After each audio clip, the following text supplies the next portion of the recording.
You knew the girl. No, that's what I was. She got you and cheating. No, it's a disrespect. Like, you know, like I'm a public figure, and he is as well. Oh my God, I hope he doesn't. So he did this thing where he's just like, I don't want us to go public because I don't want people to know and all that kind of stuff. So I'm like, okay, cool. Then it was like, okay, when we go out, I might be talking to other people, but I'm just doing it so people don't suspect.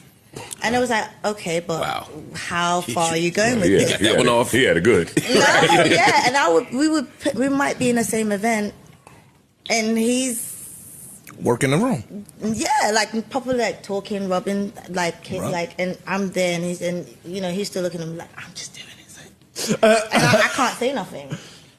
I mean, you can't, and it's in front of me. Or like we're in a